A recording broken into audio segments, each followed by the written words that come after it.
Peace, love, liberty, radio. And the walls come crashing down as the war at home reaches your town.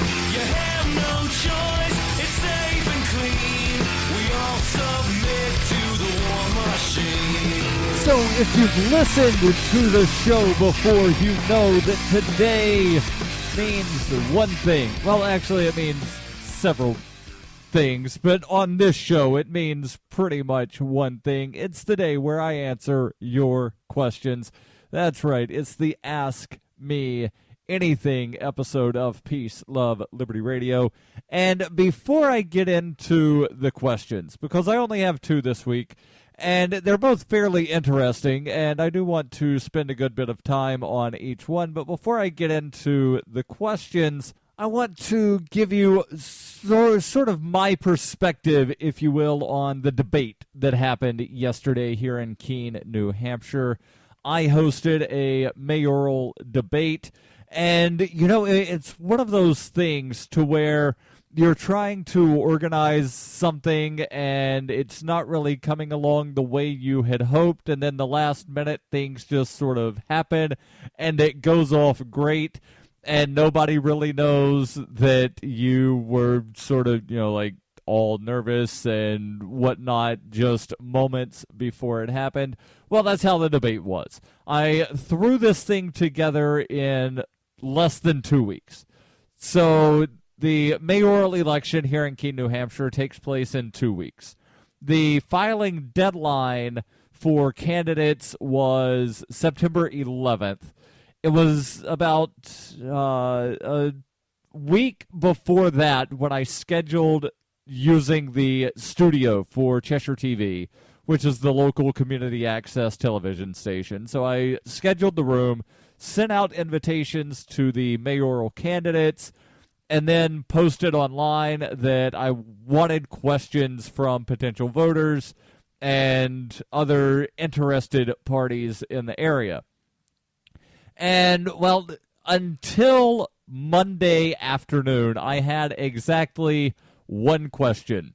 And then over the next, I would say maybe 13 to 14 hours, I wound up getting over a dozen questions submitted for the debate, and I wound up only having two of my own questions that I actually asked of the candidates. So it wound up being an amazing event, and I actually think I'm going to wind up putting together a city council debate for the city council candidates. It will not be able to happen before the primary. And there's only one day in October that I can actually make it happen. So I'm going to, at some point this afternoon, stop by the library, make sure the room is available in the library. And the reason I want to use the library is because there are so many city council candidates. It is going to be near impossible to have this thing happen in the studio of Cheshire TV.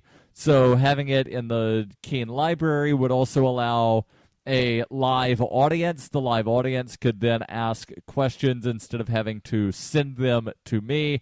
And also having an event in the library, you're not constrained necessarily to television time, if you will, meaning that if you start a couple minutes after the scheduled time and you go a little over or go a little under, it's not going to be noticeable to a television viewing audience. And there was one thing, I will admit, there was one thing that I goofed up in the debate yesterday, and it was the ending.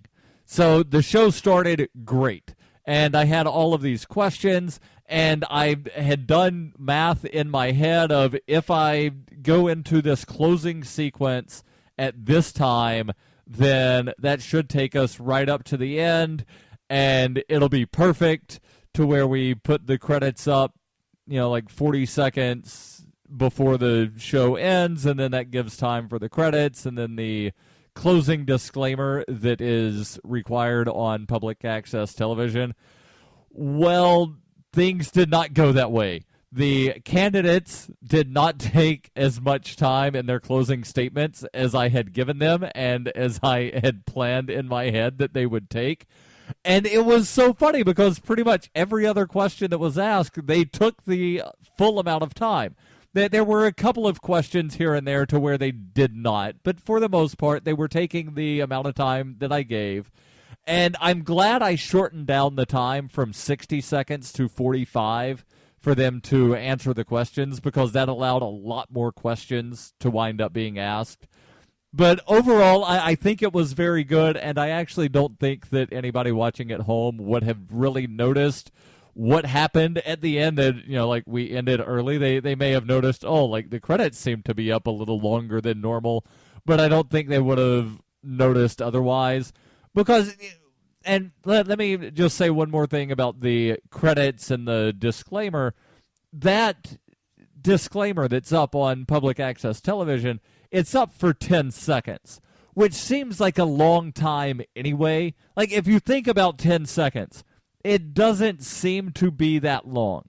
But, like, the next time you have a chance, and don't do it while you're driving down the street listening to the podcast, but the next time you have a chance, just sit silently, not doing anything. Just sit silently and count to 10.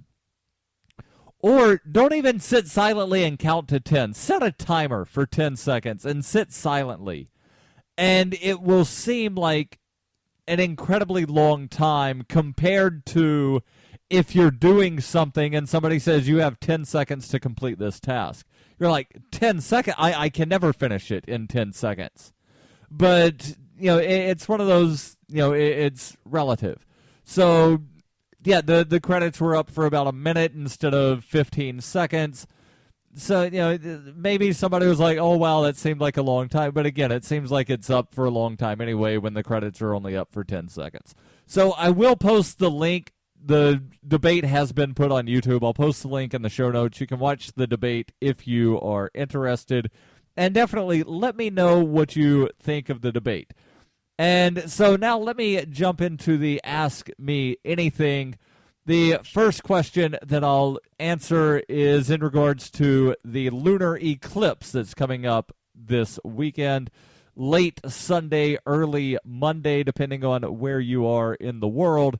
The question is, what time and place will be best for seeing the lunar eclipse on Sunday?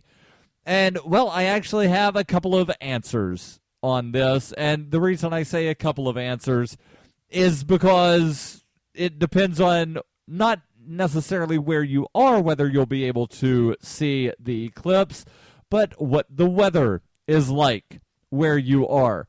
The eclipse will be visible to everyone in, well, not everyone. There are people in, I would say, western Alaska that will not be able to see the eclipse, but pretty much everyone in North America, South America, most of Europe and part of the Middle East and most of Africa will be able to see the lunar eclipse that begins late Sunday evening. I will have the starting time for that momentarily. And then I want to tell you some interesting information about this particular lunar eclipse before I continue with the rest of the Ask Me Anything. Stay tuned.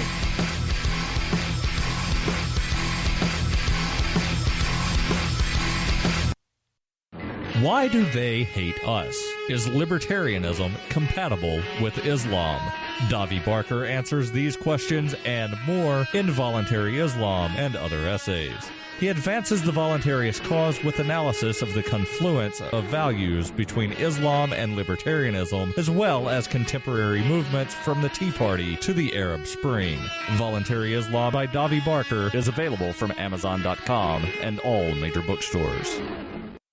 It is the year 91,001 BCE. Witness humanity's origins in Hyperchronius, a classic role-playing game for Windows PCs with a story like no other game before. The liberty-oriented experience that is not to be missed. Go to ZOG.Ninja to get your copy of Hypercronius today. Use the code FPP to get $1 off. Hypercronius. ZOG.Ninja. Code FPP. Are you tired of governments murdering people around the world? Stop using their money. There is an alternative. Bitcoin is a stateless, free market, non-political currency. Bitcoin cannot be inflated or controlled by any government. By using their money, you are helping the state. Stop doing it. You have an incredible alternative available now. Learn it, use it, spread it. Get started with Bitcoin at weusecoins.com. That's weusecoins.com. You're listening to Peace, Love, Liberty Radio, online at fppradio.com. So before I continue telling you about the lunar eclipse and what makes this one a little more special than others, as well as a not astronomical term that I find to be super annoying, and I'll explain. But first, let me tell you about Survivor Max. Survivor Max is an 11-year-old boy who must survive the zombie apocalypse alone in New Hampshire. These slow-moving, non-thinking, lame brains have swarmed his home searching for living flesh. Max must apply his Porcupine Freedom Scouts training to plan his escape, but first, he must prove that he's too smart to die. Look for Survivor Max on Facebook, read reviews on Amazon, or you can read Chapter 1 for free at survivormax.com. That's survivormax.com.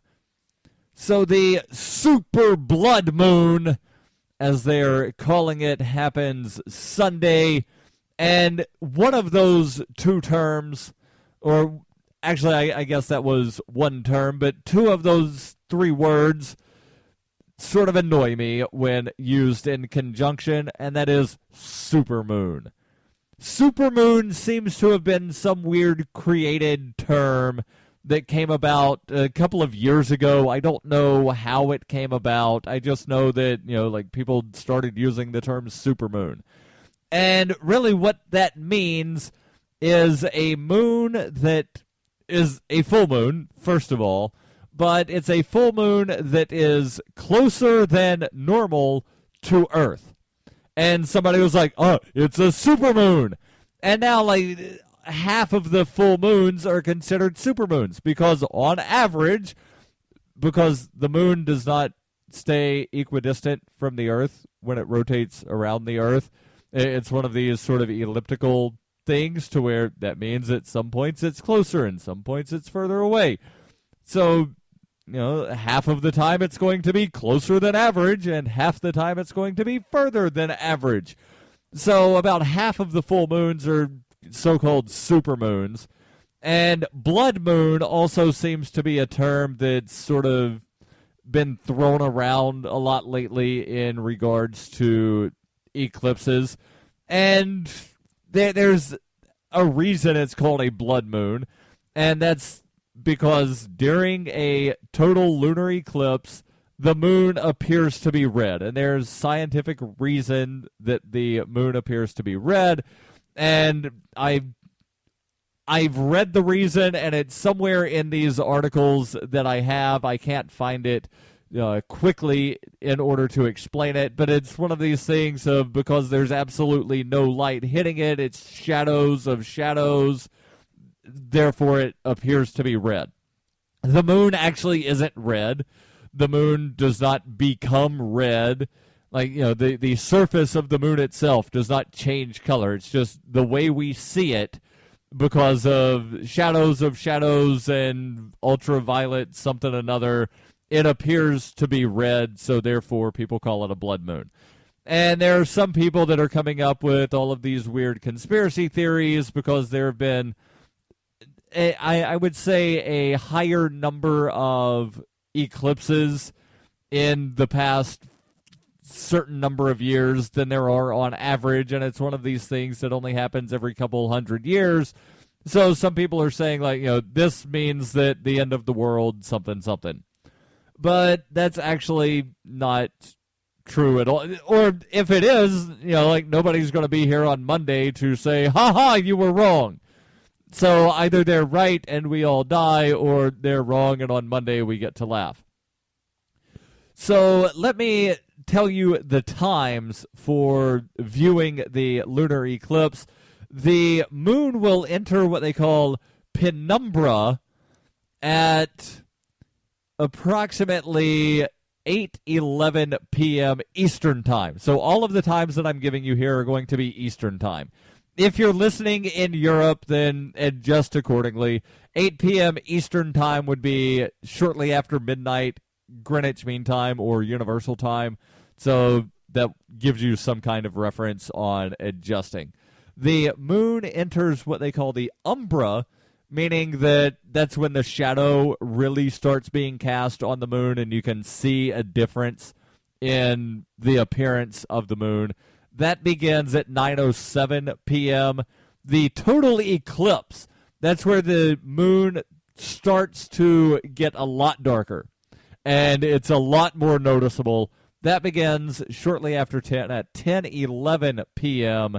The midpoint of the eclipse, meaning the point of the eclipse to where if you're able to see it where you are, it will appear to be red and you will actually be able to see the curvature of the moon. More so than, like you can see that it's a circle, but you'll actually be able to see the curves on the side of the moon instead of just seeing that it's a circle.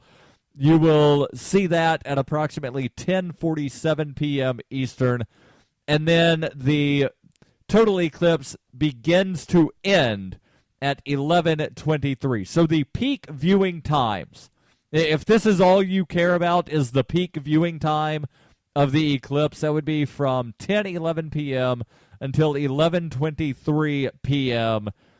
Eastern Daylight Time. So adjust accordingly for where you are. If you're on the left coast, that would be from 7:07 until 8:23 p.m. The very beginning of the eclipse you won't necessarily see because the sun will still be up, but that's the time out there on the west coast. The east coast will definitely see all of it. The central time zone will see all. The mountain time zone should see all of it. And the west coast, you should be able to see most of it.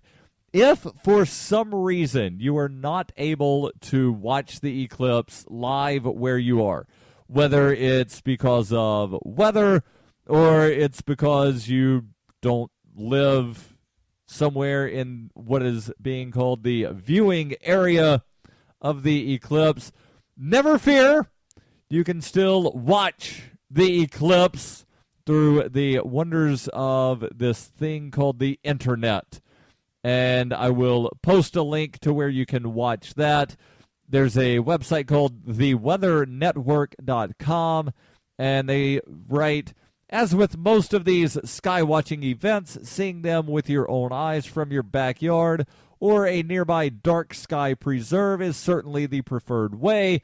However, while the astronomy part is definitely cooperating to give many a great show, the meteorology may not be so accommodating.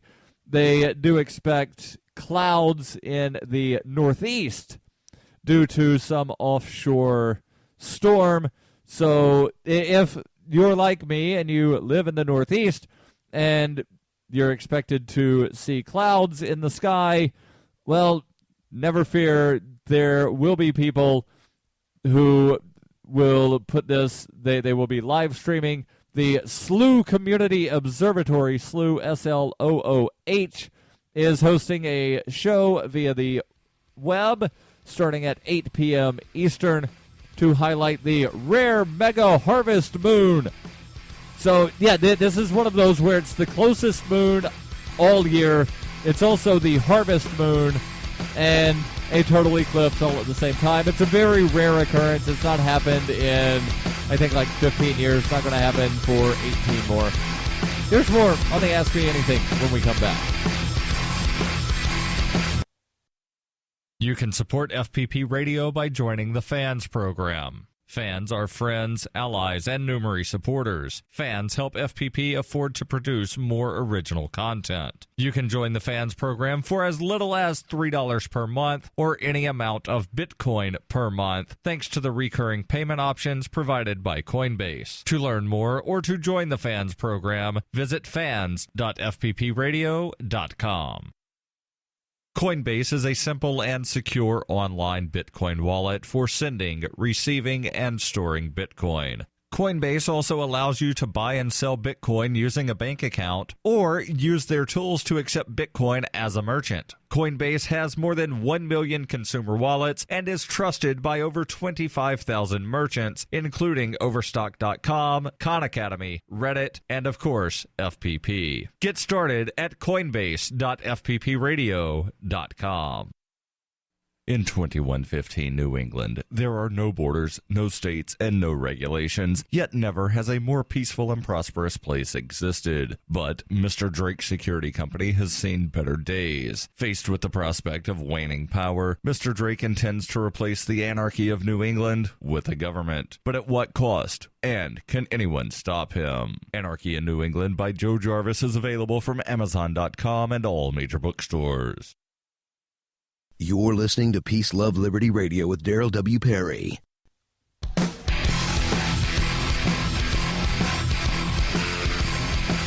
As per usual, I have saved the best for last.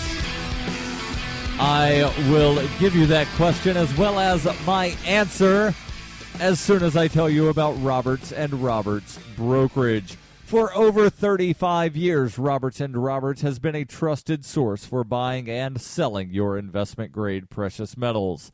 They also take Bitcoin for precious metal purchases and have permanently removed the minimum purchase amount for all orders paid in the digital currency. Call Roberts & Roberts Brokerage today for knowledgeable advice on investing and a forward-thinking approach to new technologies. 850-478-5270 or visit them online, rrbi.co. That's rrbi.co. The final question, and I'm actually glad that this came in for this week instead of last week, is what is my opinion on this case? And then it links over to a story from the Dallas News. It's a story that you have probably heard a lot about in the last week, and it's one that I've certainly heard a good bit about. And I've heard a lot of stuff other than just the news. I've heard techies talking about this thing, and I'll explain momentarily.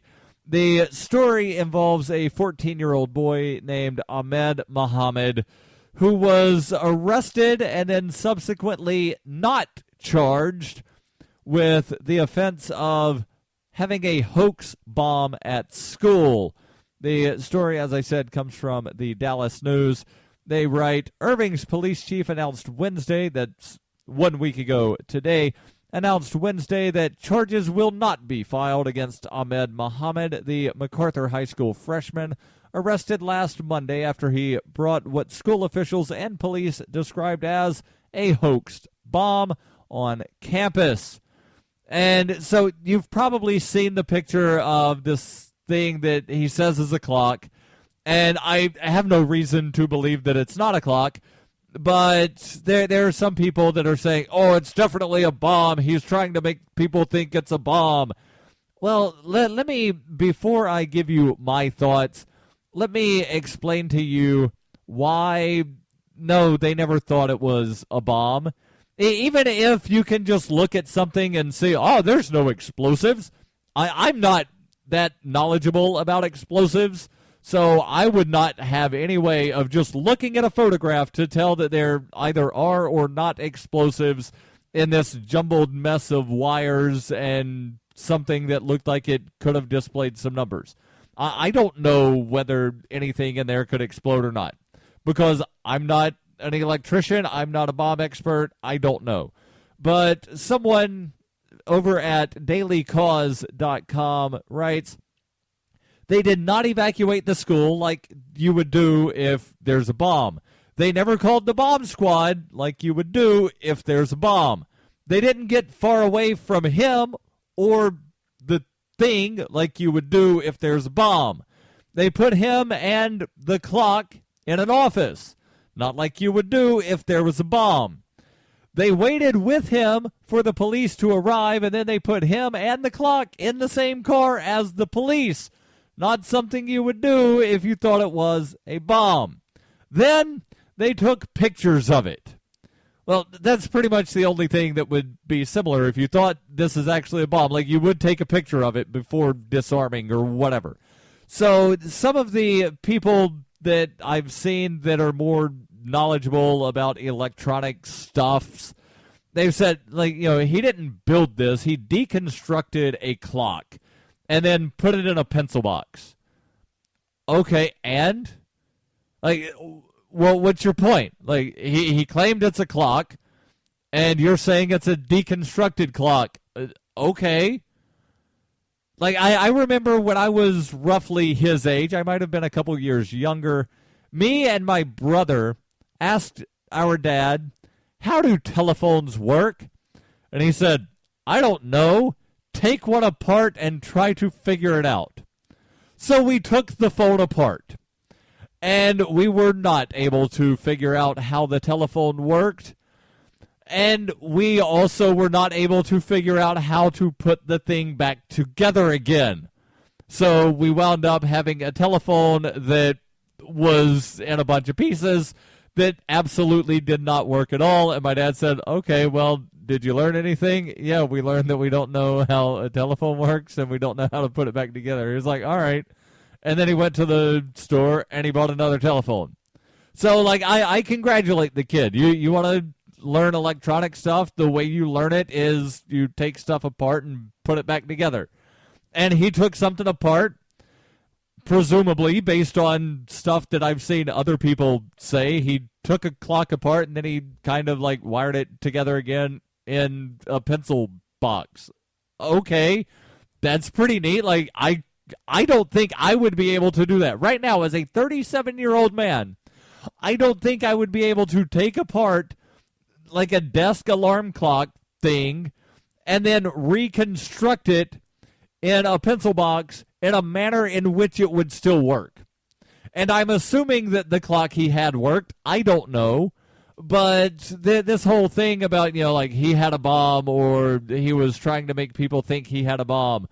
Well, if the school administrators never acted as though what he had was a bomb, I don't know why people are so outraged about he had a bomb.